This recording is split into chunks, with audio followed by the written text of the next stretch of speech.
Good day everyone, I am Rene and we are the Group 2. We are here to present to you the philosophical perspective on the self. And before proceeding our discussion, I would like to greet you all a very good morning.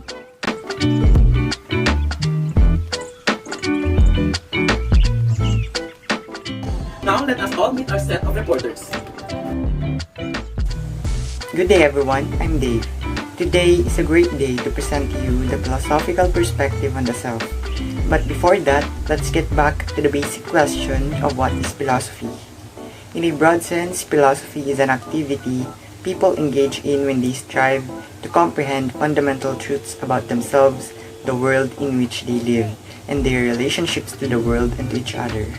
Moreover, as a human being, may mga aspeto sa buhay natin wherein we tend to exaggerate everything, lahat ng mga difficulties and challenges, making them appear much bigger than they actually are. Karamihan dito nagre-resulta sa stress, anxiety, fear and panic. However, sa philosophical perspective, itong mga suliranin na kinaharap natin ay na-theorize na or na-philosophize na ng mga intellectual. Kaya, if you want to have something you can turn to when you lose sight of your true position in the grand scheme of things, if you want to have your perception of your personal life brought into a healthier alignment, then the philosophical perspective is exactly what you need now. Philosophy is the pursuit of understanding the underlying principles of all things using enlightened reason. Some say that philosophy is more on the abstraction of ideas extracted from the world, and by means of processing these ideas and with the enlightened reason, it will result in assumptions. Sa mga nagdaang siglo, the world has never failed to produce philosophers. Nare-recognize natin sila through textbooks in which they are an immense use of help sa pag-contribute to understand the world and the self. We live in a world wherein life has so much to offer. Bukod sa mga physical at tangible na mga bagay, ang buhay ng tao ay punong-puno ng mga memories, experiences at iba pa. At nasa sa atin ito to look for its meaning and search for it. However, karamihan sa mga underlying assumptions ay hindi consistent sa isa't isa. Some assumptions are in opposition, but on the other hand, discrepancies that may inevitably surface in their inquiries produce fruitful outcomes since they have a reputation for the inquiry. And thus is the crucial function of philosophizing throughout the development of human knowledge. So, questions may arise like, what assumptions does philosophy make? Many accept dualisms, in which we'll tackle later on, that ignore all the gray areas and views in which we perceive our world and assume that everything is black or white. This includes the assumption that everything has a purpose, which is just true and untrue in someone's perspective. Certain things have always been this way, whether we like it or not. Where did life begin? When did it begin? And is there a purpose to my life? All these questions have been formulated and scholarly studied by prominent philosophers and underwent through process in which some of the concepts were either rejected or accepted. The term self has a relation to the concept of a human person. We also refer these two as the identity or characteristics of a person. Our friends, family, and even ourselves have respective identity in which translates as the self. We recognize their characteristics through their personality, how they behave, act, and even how they like their coffee in the morning. The concept of the self describes the fundamental characteristics that set one individual apart from everyone else.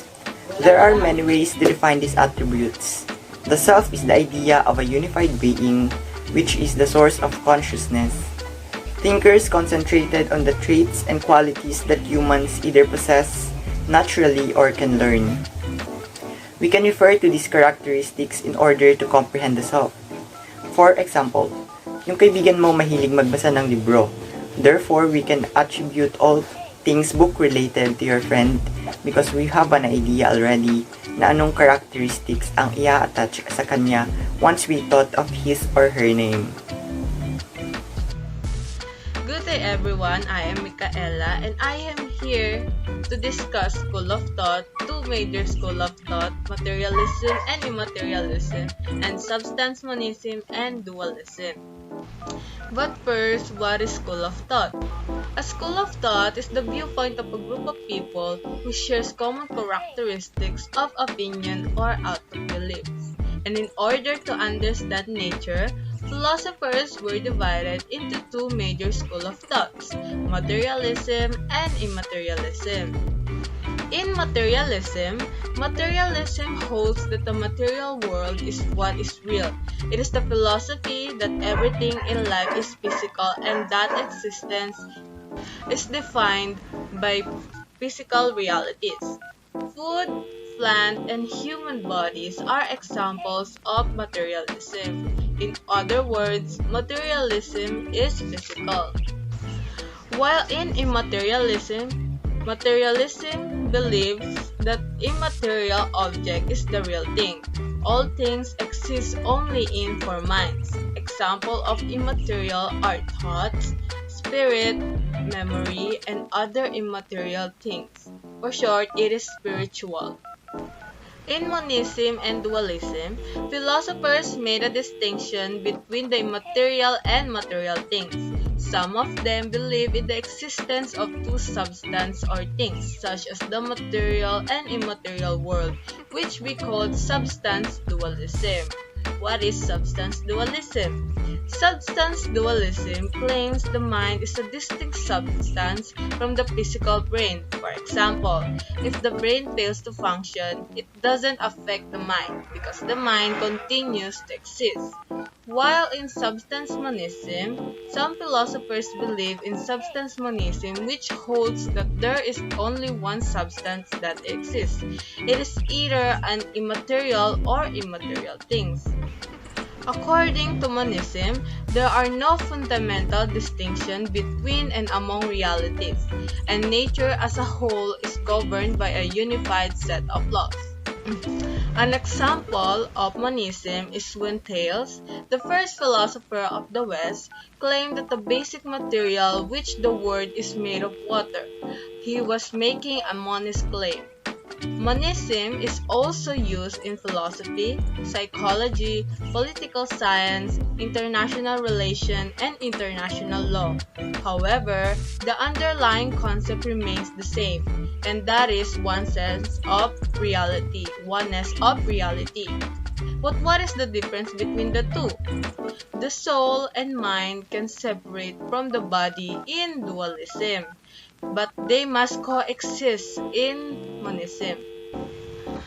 But to summarize all the ideas, material things are perceivable by our five senses. What are our five senses? Taste, hearing, sight, smell, and touch.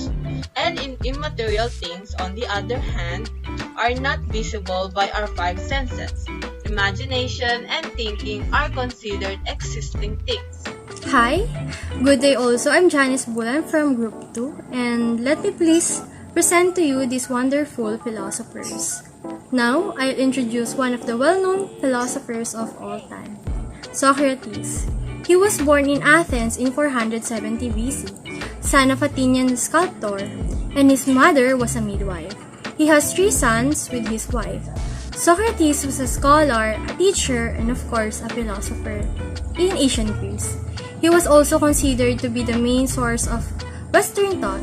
Socrates was distinguished for his courage in the face of danger and his lack of fear. These qualities persisted in him throughout his life. But with an unfortunate event, he was sentenced to death because he was found guilty of corrupting the youth's mind, and he was also charged with impiety. And then later on, he died because of common poison, hemlock, in 300 BC.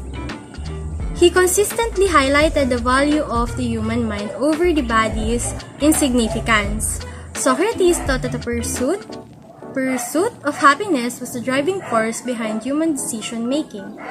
His philosophy examines how we should live. He discussed various virtues, wisdom, justice, courage, and piety, and many more. In the philosophy of Socrates regarding self, with his famous maxim of An unexamined life is not worth living means if you're not going to explore, life is uninteresting. Socrates considers that a true self is the soul possessed by the human body. He stated that our soul is our real self because our knowledge is in our soul, and our soul knows everything. But once we live here on earth, our knowledge disappeared, which means or resulted in ignorance.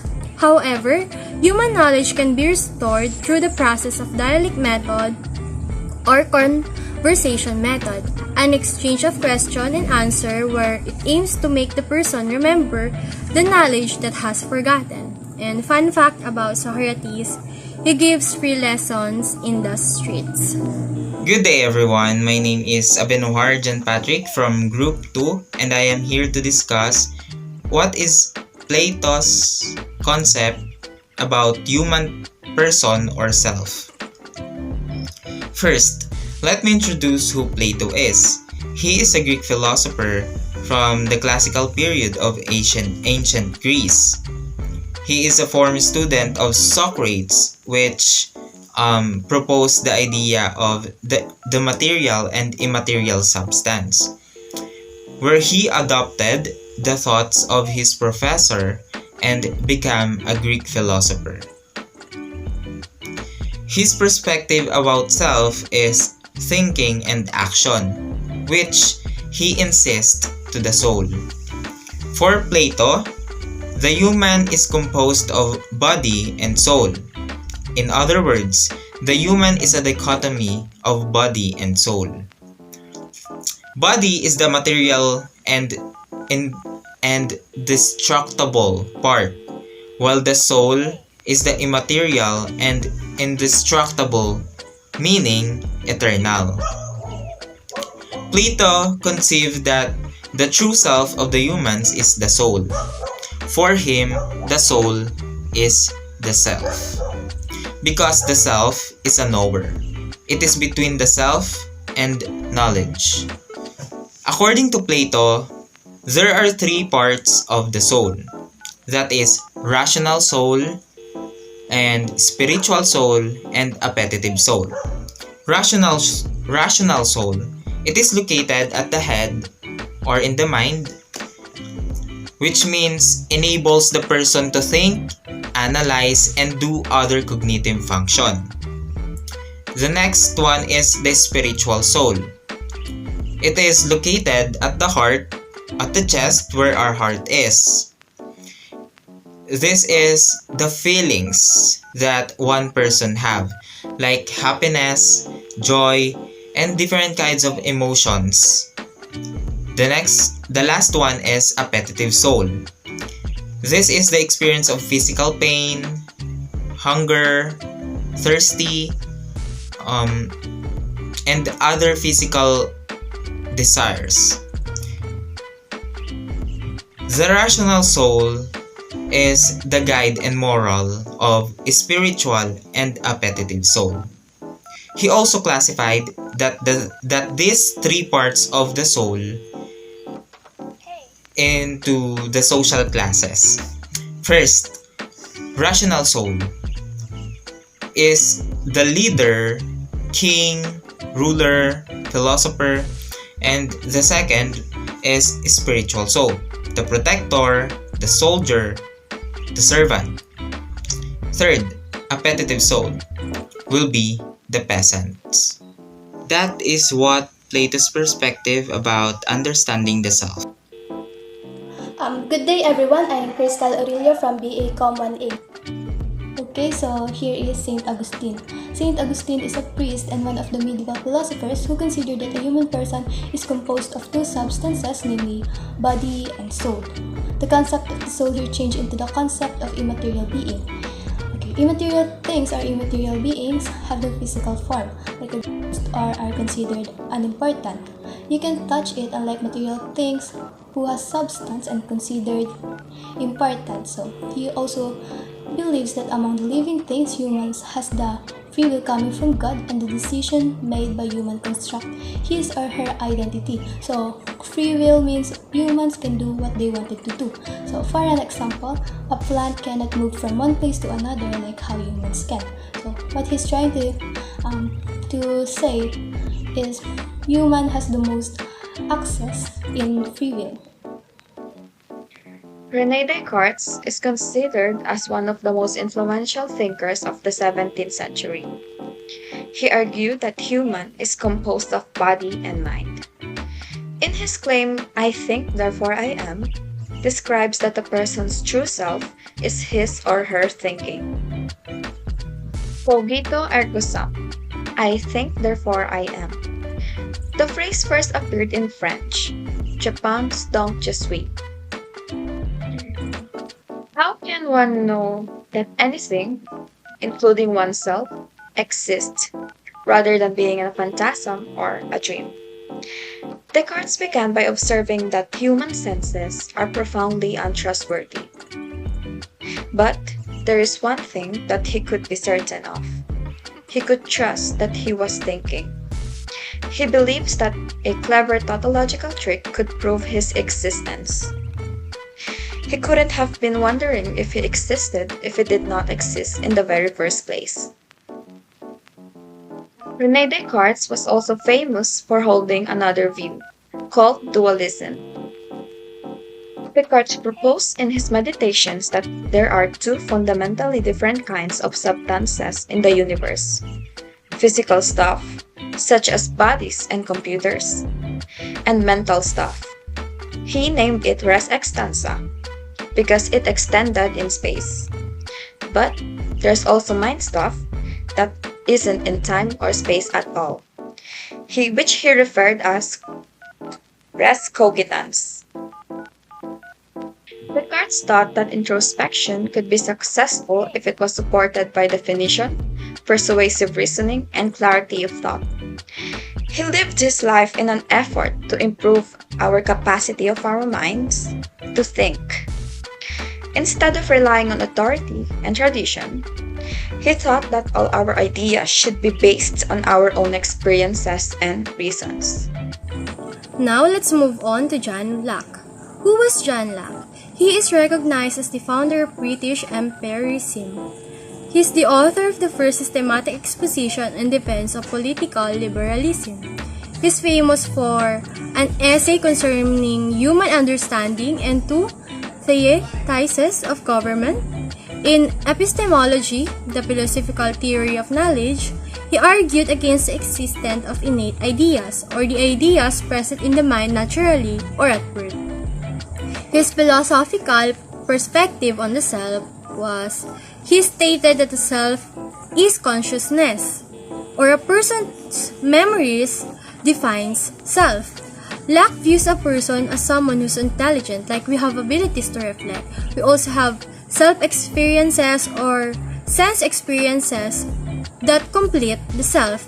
For example, you could see, you could touch something, you could smell, and you have feelings. But are you aware of what you did in the past? Because for him, as we gather new memories, a new identity will exist. But also, for as long as we can remember something from the past, we are still the same person. To Locke's mind, understanding oneself requires conscious awareness and the ability to recall past experiences. Since a person's identity is defined by their memories, thus, if they recall something from the past, they will both have their present and past identities. Now I'm going to tackle about David Hume. He is an empiricist. He contraried the different understanding of the self of other philosophers. He believes that the human has no deep meaning of the self. What is empiricist?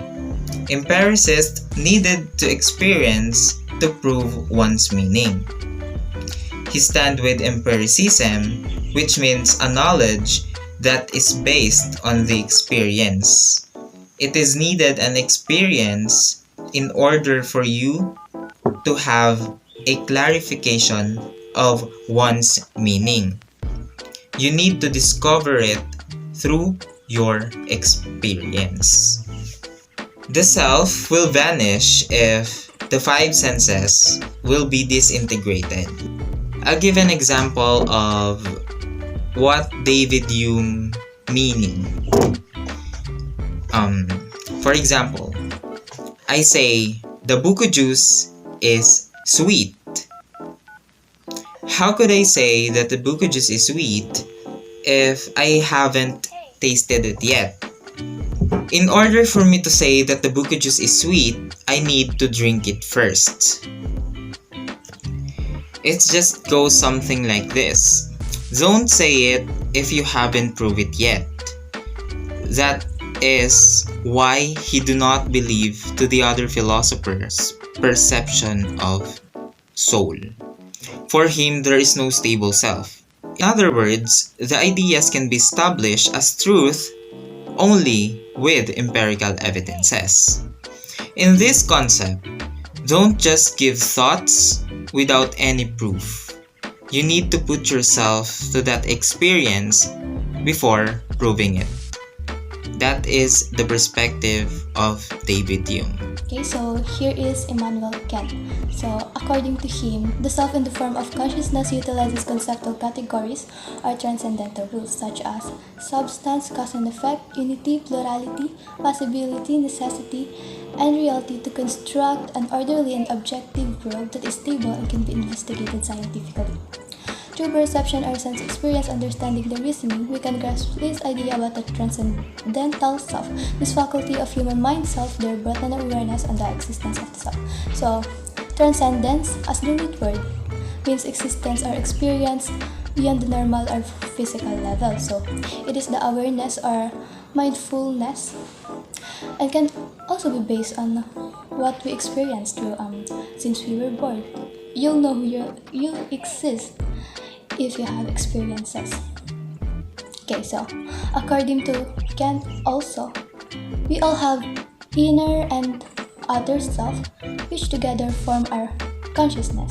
So inner and outer self combined is our consciousness as a human. So the inner self is comprised of our psychological state or our emotion, the way we feel, the way we emotionally feel and the way we mentally think.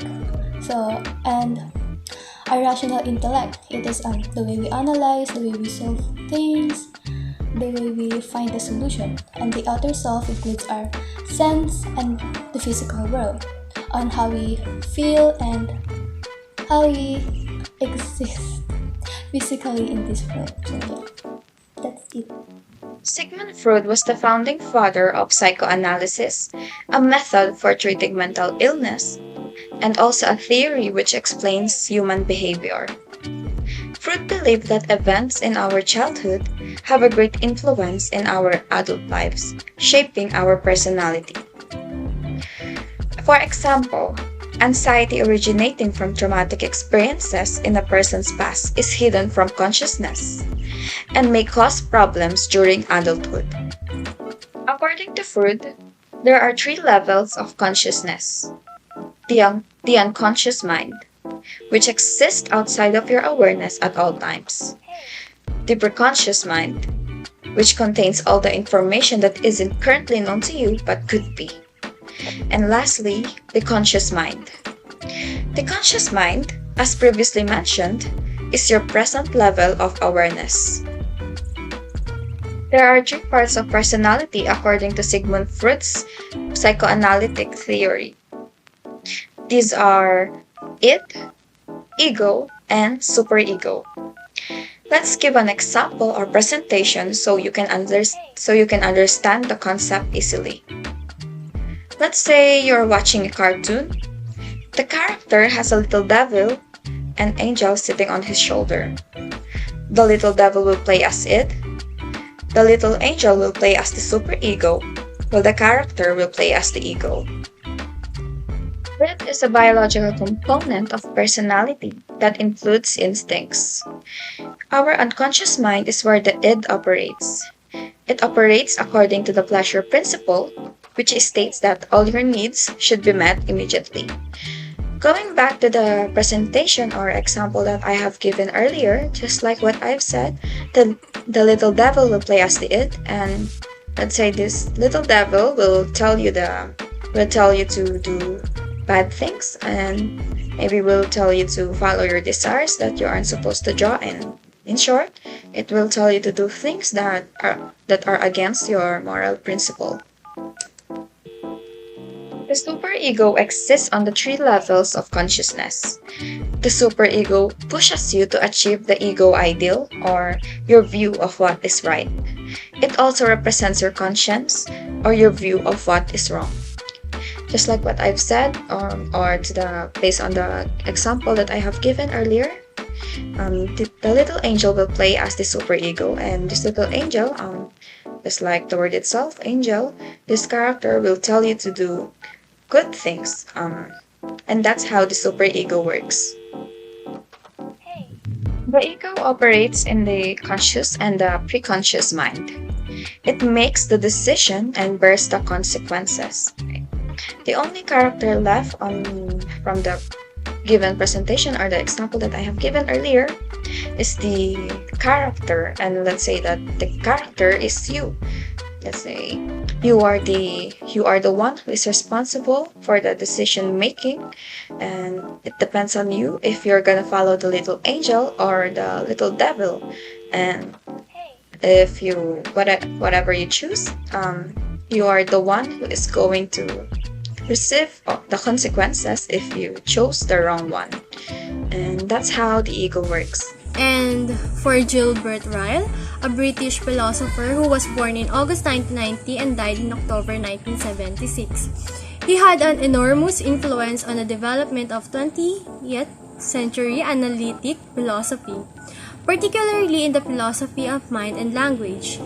He is famous from his critique of Cartesian dualism, and because of the maxim, I act, therefore I exist, that can be defined as we're all just based on behaviors. For example, someone who thinks that he's really intelligent because he acts like one. Ryle claims that how a person behaves is the way to understand oneself. The only way to know if a person's mind is working is through their behavior. For example, we can know a person through their behavior in certain things, like how they react. Ryle also believes that the mind only exists in time. The intellect and the body are so separate from one another. Additionally, Ryle believes that the mind was part of physical behavior. Now let us proceed to Paul Churchland and his perspective of self. Paul Churchland. These neurologists believe that immaterial things do not exist.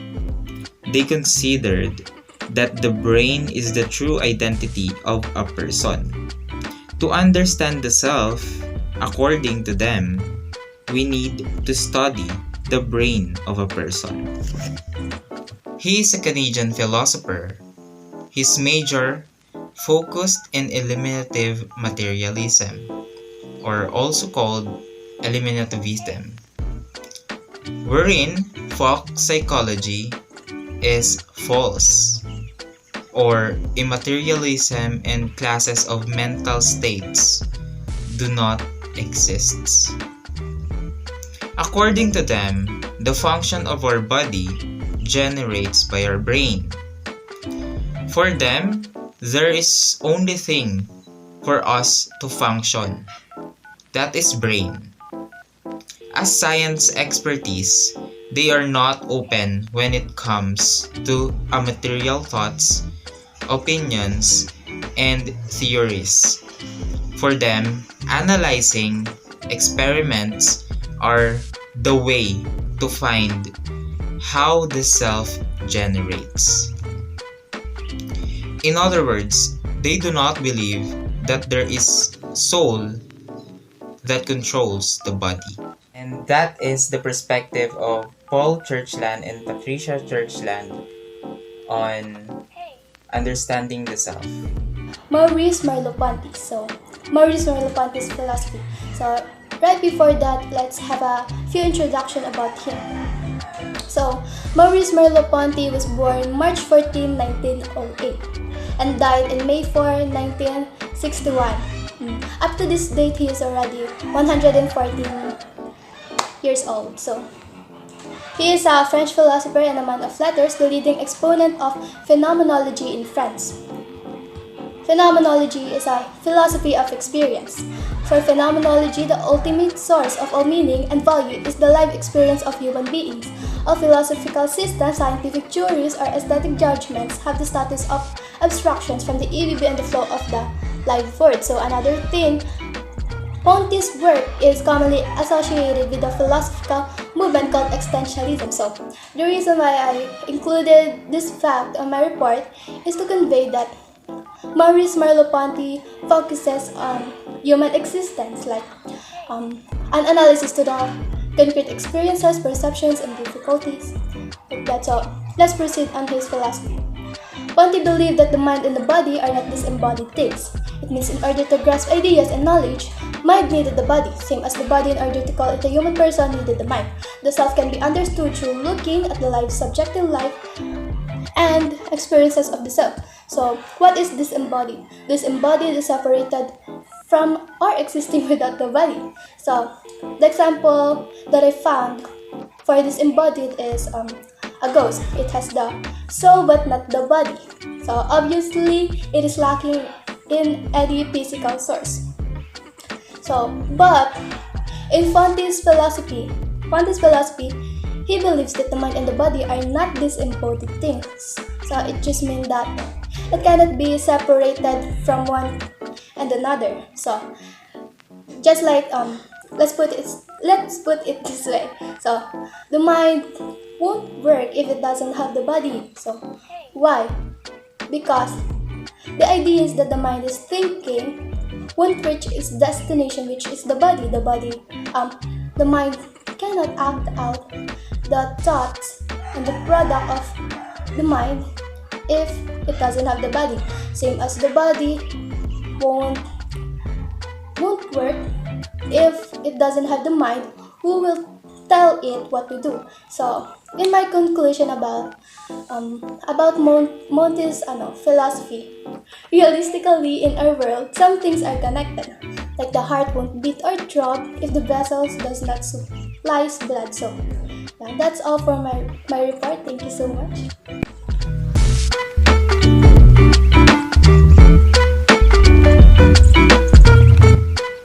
Alright! Thank you for watching and listening to our group discussion. We hope you enjoy and we hope you learn a thing or two from our reportings. See you guys next time. Have a great day, everyone.